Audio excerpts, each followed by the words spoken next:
வந்து பிரபாகரன் பிரபாகரன் பிரபாகரன் போது நீ அந்த படத்தப்போ பிறந்த அப்பாங்க இல்லை இல்லை நான் எமோஷன் ஆகக்கூடாதுன்னு தான் இருக்கேன்.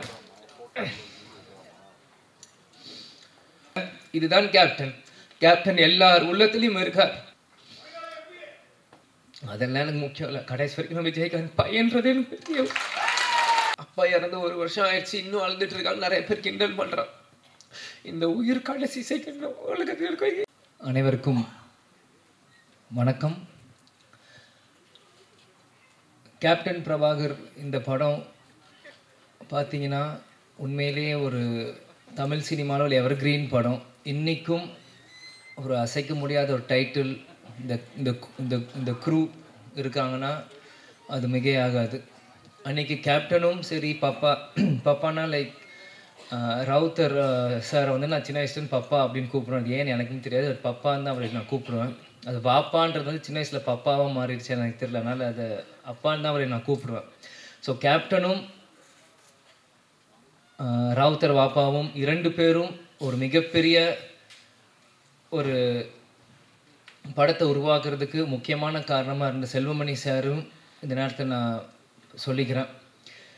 இந்த கேப்டன் பிரபாகரன் நீங்கள் பார்த்தீங்கன்னா இது கேப்டனோட 100வது படம். ஆனால் கேப்டன் மறைந்து ரீரிலீஸ் ஆகி இது கேப்டனோட முதல் படமாக நம்ம எல்லாருமே அதை கொண்டாடணும். கேப்டன் நடித்தது 156 படம். அதில் 100வது படம் கேப்டன் பிரபாகர் தான். இது முதல் படம். இதே மாதிரி இன்னும் அவர் நடிச்ச 150 படத்துக்கு மேலேயும் இனி ஒரு வருஷம் அதை ரீரிலீஸ் பண்ணி இப்போ இருக்க யங்ஸ்டர்ஸ்க்கும் இப்போ இருக்க ஜென்ரேஷன் அது மாதிரி ஜென்சி கிட்ஸ் அப்படின்னு சொல்கிற மாதிரி இப்போ இருக்க ஜென்ரேஷன்ஸ்க்கு அன்றைக்கி கோல்டன் பீரியடில் சினிமா இன்றைக்கி வந்து டிஜிட்டலாக இருக்குது. அன்றைக்கி ரீல் காலத்தில் ரீல்ஸ் செல்வமணி சார் சொன்ன மாதிரி அன்றைக்கி எப்படிலாம் கஷ்டப்பட்டு இந்த மாதிரி ஒரு படைப்பை உருவாக்கணும் அவங்க இன்னி இருக்க ஜென்ரேஷன்ஸ்க்கும் ஃபிலிம் இன்ஸ்டியூட் ஸ்டூடெண்ட்ஸ்க்கும் இது ஒரு கேஸ் ஸ்டடி மாதிரி இந்த படங்கள் ரீரிலீஸ் பண்ணும்போது தான் அப்பற்பட்ட 80s 90s அந்த இருக்க டைரக்டர்ஸ் ப்ரொடியூசர்ஸில் எப்படிலாம் கஷ்டப்பட்டு ஒரு படத்தை எடுத்தாங்களோ இப்போ இருக்க யங்ஸ்டர்ஸ்க்கு அது நிச்சயமாக அது புரியும். இன்றைக்கி இந்த கமலா சினிமாவிலேருந்து நம்ம பேசிகிட்டு இருக்கோம். வரும்போது முதல்ல அந்த கமலா தேட்டர் ஓனர் வந்து நீங்கள் வெல்கம் டு கமலா அப்படின்னு சொன்னார். சின்ன வயசுலேருந்து கேப்டன் படங்கள் எத்தனையோ படங்கள் கமலா தேட்டரில் விசில் அடித்து நான் பார்த்துருக்கேன். ஞாபகம் இந்த தேட்டர் எனக்கு கொடுக்குது. பிறகு ராவுத்தர் பப்பாவும் கேப்டனும் எப்படிலாம் ஒரு ஃப்ரெண்ட்ஷிப்பாக இருந்து பல படங்கள் அவங்க தயாரித்தாங்க. அதில் 60-70% எல்லாமே மிகப்பெரிய ஒரு ஹிட் அந்த படங்கள் எல்லாமே. அதே மாதிரி பார்த்தீங்கன்னா கேப்டன் பிரபாகர் டெக்னீஷியன்ஸ் அப்படின்னு பார்த்தீங்கன்னா இன்றைக்கி இவங்க எல்லாருமே சினிமாவின் ஜாம்பவான்களாக இருக்காங்க. நம்ம எல்லாருமே ஒரு டைம் ட்ராவல் பண்ணி ஒரு 34 இயர்ஸ் முன்னாடி போவோம். இன்றைக்கி எப்படி அவங்களாம் அன்றைக்கி இருந்திருப்பாங்களோ இன்றைக்கி அதே வேகத்தை அதே உத்வேகத்தோடு தான் ஒவ்வொருத்தவங்க பேசும்போது அவங்க நான் கண்ணிலையும் அவங்க இதில் நான் பார்த்தேன்.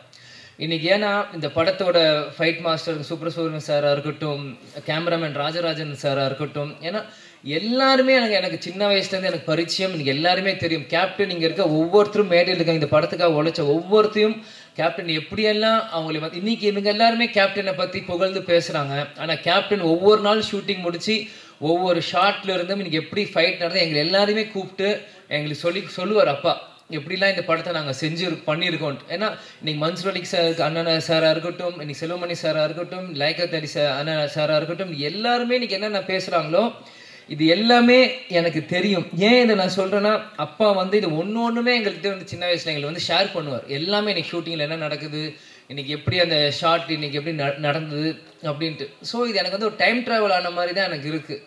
இன்றைக்கி ஒரு 30 வயசு மேலே இங்கே வந்து நான் பேசுகிறப்போ அன்றைக்கி நான் குழந்தையாக இருந்தப்போ நீங்கள் என்னெல்லாம் இந்த படத்துக்கு பண்ணாங்களோ எல்லாமே எனக்கு வந்து டைம் ட்ராவல் இருக்கிற மாதிரி இன்றைக்கி இருக்குது. அன்றைக்கி இருந்த இளைஞர்கள் இன்றைக்கி ஜாம்பவான்களாக இருக்காங்க. இந்த பொறுப்பு இன்றைக்கி இருக்க இளைஞர்களுக்கு நம்ம வந்து இந்த படத்தை நம்ம தூக்கி கொண்டாடணும். இது நம்மளோட பொறுப்பு. ஏன்னா இப்படி இருக்கும்போது தான் இந்த மாதிரி பல படைப்புகள் இன்றைக்கி இருக்க யங்ஸ்டர்ஸ் பார்க்க முடியாத படங்கள் இன்றைக்கி திரும்பி வரும்.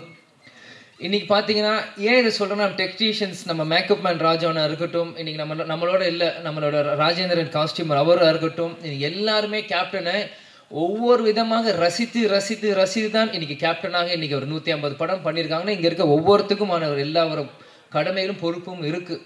இன்றைக்கி நீங்கள் பார்த்தீங்கன்னா இன்றைக்கி ரம்யா கிருஷ்ணன் மேடமாக இருக்கட்டும், இன்றைக்கி அந்த ஆட்டமாக தேரோட்டம் இன்றைக்கும் அவங்க நடந்து வரும்போது நாங்கள் பார்த்தேன். எனக்கு அவங்க நடந்து வரும்போதே எனக்கு அந்த பாட்டு எனக்கு மைண்டில் எனக்கு அடிக்க ஆரம்பிச்சிருச்சு. அந்த இளையராஜா சார் மியூசிக் அப்படின்னு அவங்க நடந்து வர மாதிரியே தான் எனக்கு அது இருந்தது.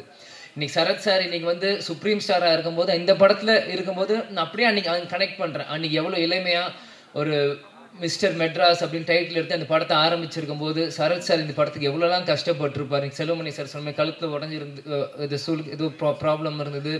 இந்த மாதிரி பல விஷயங்கள் இவங்க பண்ணியிருக்காங்க. அதே மாதிரி மன்சூர் அலிகான் அண்ணன் வந்து அவர் வந்து நான் சின்ன வயசுலேருந்து அவரோட நான் எந்த ஷூட்டிங் போனாலும் என்னை தூக்கி வச்சு விளையாடுவார், கொண்டு வர. கேப்டன் ஷூட்டிங் முடிச்சு வந்தாலே சண்டை போடுவார். அவருக்கு தெரிஞ்ச விளையாட்டு எல்லாமே ஃபைட்டு தான். அதுக்கு பிறகு ஒரு சண்டை அப்படின்னா ஒரு மன்சூர் அலிகான் அவரோட தான். ஏன் இதை நான் சொல்கிறேன்னா, ஷூட்டிங் தாயகம் அப்படின்னு ஒரு படத்தில் போகிறப்போ மூக்கு இவ்வளோ பெரிய மூக்கு இப்படி வச்சுட்டு குண்டு மணாலியில் பின்னாடி வந்து பயமுறுத்துறது, எங்களை தூக்கிட்டு போகிறது, அவங்களோட டாட்டர்ஸ் ரூபியாக இருக்கட்டும், இந்த மாதிரி எத்தனையோ பேர் அவங்களோட சின்ன வயசில் நாங்கள் பழகியிருக்கோம். அவன் கேப்டன் பிரபாகர் அப்படின்னு பண்ணும்போது என்னைக்கு கேப்டன் அவரை உருவாக்குனாரோ, கேப்டன் மறைந்த அந்த டிசம்பர் 28 கேப்டன் காலடியிலே கடைசி வரைக்கும் இருந்து கேப்டன் இறுதி சேர்ந்த ஒரு நல்ல உள்ளம்தான் மன்சூர் அலிகான் அவர்கள். இந்த மாதிரி இது வந்து எனக்கு வந்து இது வந்து ஒரு படத்துக்காக நான் வந்து பேசுகிறனோ இல்லை இவங்க டெக்னீஷியன்ஸ் அவங்களுக்கு முன்னாடி பேசுகிறோம் எனக்கு இல்லை. இவங்க எல்லாருமே எனக்கு ஒரு ஃபேமிலி மாதிரி தான் எனக்கு தெரியுறாங்க. ஏன்னா செல்வமணி சார் அவர் சொன்ன மாதிரி அவர் எப்பயுமே அவர் காரில் வருவார், அவர் வீட்டுக்கு போவார், ஹாய் சொல்லுவார், ஹலோ அங்கிள் நாங்கள் சொல்லுவோம், நாங்கள் விளையாடிட்டு இருப்போம். சிவா சாராக இருக்கட்டும், இன்னைக்கு யாராக இருக்கட்டும், நாங்கள் சின்ன வயசுலேருந்து அவங்கள சுற்றி தான் நாங்கள் வளர்ந்துருக்கோம். இன்னைக்கு ஒரு அடுத்த ஒரு தலைமுறை வரும்போது என்னை முன்னிலைப்படுத்தி என்னை கொண்டு வரும்போது உண்மையிலே எனக்கு ரொம்ப ஒரு கௌரவமான ஒரு பெருமையான விஷயமா இதை நான் பார்க்குறேன். நிச்சயமாக ஏன்னா நான் எப்பயுமே அப்பா கிட்ட கேட்பேன், எனக்கு எதுக்கு விஜய் பிரபாகரன் பேர் வச்சிங்க, அவனுக்கு சண்முக பாண்டியன் வச்சு. ஏன்னா ஸ்கூலில் எல்லாருமே கேட்பாங்க. இப்போ இருக்கும்போது ஸ்கூலில் படிக்கும்போது what is your father sir name last நேம்ன்றபோது விஜய் பிரபாகர் அப்படின்னு நான் சொல்லுவேன். விஜய் காந்த் எதுக்கு உங்களுக்கு காந்த்னு வைக்கல, பிரபாகர்னு வச்சிங்க அப்படின்னு எல்லாரும் கேட்பாங்க. அப்போ நான் சின்ன பையனும் அப்பாட்ட போய் கேட்டேன், எதுக்குப்பா எனக்கு விஜய் பிரபாகரன் பேர் வச்சிங்க அப்படின்னு சொல்லும்போது, இந்த படத்தோட 100வது படம் எடுக்கிறப்போ நீ பிறந்த பிறகு இலங்கை விடுதலை புலி பிரபாகர் அவர் நினைவாக உனக்கு நான் இந்த பேரை வச்சேன் அப்படின்னு. ஆனா இந்த பேரு உனக்கு இப்ப வச்சது உனக்கு புரியாது, நான் நாளைக்கு இல்லைனாலும் இந்த பேர் உன்னை பேர் சொல்லி உனக்கு உயர்த்தும் அப்படின்னாரு. எனக்கு சின்ன வயசா இருக்கும் அது எனக்கு பெருசா எனக்கு புரியல. ஆனா இன்னைக்கு இந்த படத்துக்கு வந்து இந்த ஆடியோ லான்ச் முன்னாடி உங்கள்கிட்ட பேசும்போது தான் இந்த செகண்ட் தான் எனக்கு 100% அது வந்து நான் உணர்றேன்.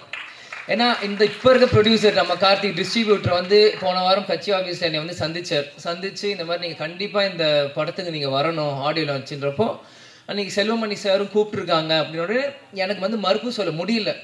ஏன்னா என்றைக்குமே நான் நோ சொல்ல மாட்டேன். அன்பால் கூப்பிட்டாங்க எங்கே இருந்தாலும் நான் ஓடி வந்துடுவேன். அன்றைக்கி வந்து கண்டிப்பாக வரணும் அப்படின்னு சொல்லியிருந்தாலும் செல்வமணி சாரே சொல்கிறாரு, படத்தோட டைரக்டர் இவர் சொல்லும்போது நம்ம எப்படி பண்ணுறப்போ, ஆனால் உள்ளம் தேடி இல்லம் நாடி அப்படின்னு சுற்றுப்பயணமும் அன்றைக்கி நம்ம தொடங்க ஆரம்பிச்சிட்டோம். தொடங்குறப்போ எப்படி சொல்கிறேன்னு தெரியல. முந்தானேத்து பார்சாதிங்க ஃபோன் கண்டிப்பாக வரணும் அப்படின்னு சொல்லிட்டாங்க. சரி வரேன் அப்படின்னு சொல்லியிருக்கேன்ற. நேற்று திருப்பத்தூரில் பிரச்சாரம் போயிட்டுருக்கோம், பயங்கர மழை, வண்டி வரவே முடியல. என்ன இருந்தாலும் சரி நாளைக்கு பிரச்சாரம் முடிந்து நைட் 10 மணிக்கு மேலே கிளம்பி காலையில் வந்து சேர்ந்து இன்னைக்கு முன்னாடி வந்து நிற்கிறேன். ஏன்னா இதுதான் கேப்டன் எங்களுக்கு கற்றுக் கொடுத்துருக்குறார்.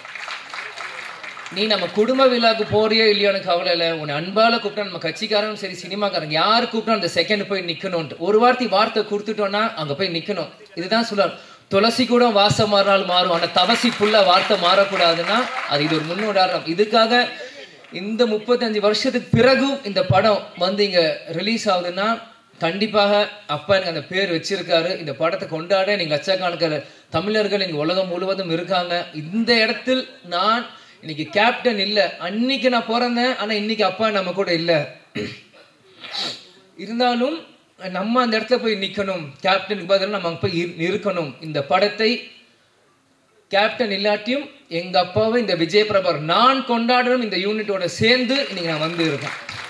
அம்மா கூட சொன்னாங்க, எதுக்கு ஷம்மு தான் சென்னையில் இருக்கா போட்டேன். இல்லை நான் போகிறேன், நான் வரேன்னு சொல்லிட்டு நான் போகிறேன், எவ்வளோ தூரமாக இருந்தாலும் சரி நான் வரேன்.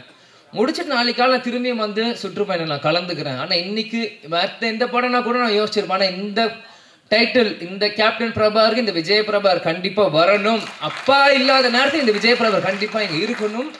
அப்படின்னு சொல்லி வந்து இந்த விழாவில் நான் பங்கேற்றதுக்கு எனக்கு உண்மையிலேயே ரொம்ப சந்தோஷமாகவும் பெருமையாகவும் இருக்குது. நான் வாழ்ந்த இந்த வாழ்க்கைக்கு முதல் பலன் நான் அடைஞ்சிட்டேன் அப்படின்னு தான் நான் நினைக்கிறேன். ஏன்னா சின்ன வயசுலேருந்து எல்லாருமே என்னை வந்து பிரபாகரன் பிரபாகரன் பிரபாகரன் போது நீ அந்த படத்தப்போ பிறந்த அப்பாங்க இல்லை இல்லை நான் எமோஷன் ஆகக்கூடாதுன்னு தான் இருக்கேன்.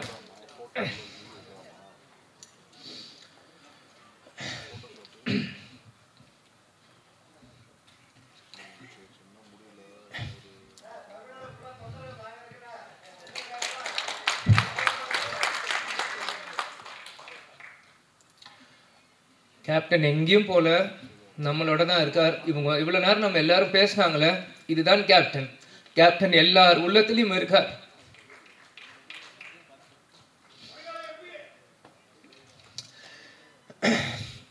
அதெல்லாம் எனக்கு முக்கியம் இல்லை. கடைசி வரைக்கும் நம்ம விஜயகாந்த் பையன்றது எனக்கு தெரியும்.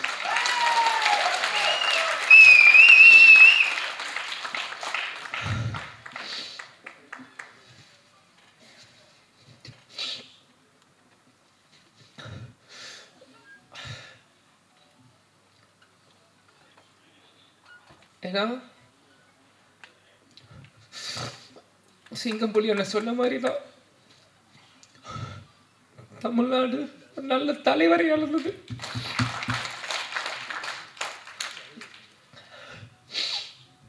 சாரி. ஏன்னா நான் அப்பா இறந்து 1 வருஷம் ஆயிடுச்சு, இன்னும் அழுதுட்டு இருக்காங்க. நிறைய பேர் கிண்டல் பண்றான். இந்த உயிர் கடைசி செகண்ட் உலகத்தில் அப்பாவை நினைச்சுட்டே தான் இருப்பேன். எங்க அப்பாவை நினைச்சு தினந்தோறும் நான் அழுவேன். அது எந்த அசிங்கமும் இல்லை, எந்த கோலத்தனமும் இல்லை. ஏன்னா நான் தோல்வியை நினைச்ச அழுகலை, என்னை சூழ்ச்சியில் தோக்கடிக்கணும்னு அழுகலை. எங்கள் அப்பாவை நினச்சி எங்கள் அப்பாவை மிஸ் பண்ணுறேன், நான் அழுவேன். அதுக்கு எந்த இதுவும் இல்லை. நிச்சயம் கேப்டனோட பிளெஸ்ஸிங் இந்த படத்துக்கு இருக்கும். அங்கே இருக்க ஒவ்வொரு ஃபோட்டோவும் என்னோட ஸ்கூல் புக்கில் நான் படிக்கும்போது எங்கள் அப்பாவோட ஃபோட்டோ ஒவ்வொருத்தையும் எங்களோட ஒரு நோட்லேயும் எங்கள் அப்பாவோட ஸ்டிக்கர், இந்த படங்கள் நான் வரும்போது இது எல்லாமே நான் பார்த்தேன். கேப்டன் அந்த ட்ரெயின் ஃபைட்டில் அந்த குதிரையில் வந்து அந்த ரெட் கோட்டில் போட்டு சண்டை போடுறதா இருக்கட்டும், குதிரையில் வரதா இருக்கட்டும், ஒன்றும் என்னோட எல்லா 150 படங்கள் நீங்கள் இன்னைக்கு கூட நீங்கள் எந்த படம் ஒரு செகண்ட் இந்த ஒரு சின்ன சீன் காமிச்சிங்கன்னா கூட இது கேப்டனோட எந்த படம் நான் சொல்ல முடியும். ஏன்னா சின்ன வயசுலேருந்து எங்கள் அப்பாவை ரசித்து ரசித்து ரசித்து ரசித்து எனக்குள்ளே ஏற்றிக்கிட்டு இந்த இடத்துல நாங்கள் நிற்கிறோன்னா கேப்டன் எங்கேயும் இல்லை, நம்ம கூட தான் இருக்கார். கேப்டன் ஒரு மிக சிறந்த தலைவர். அவரோட கொள்கைகளையும் லட்சியத்தையும் வெல்வதற்காக தான் இந்த விஜய் பிரபாகர் இங்கே நான் நிற்கிறேன். எனக்காக இங்கே இல்லை.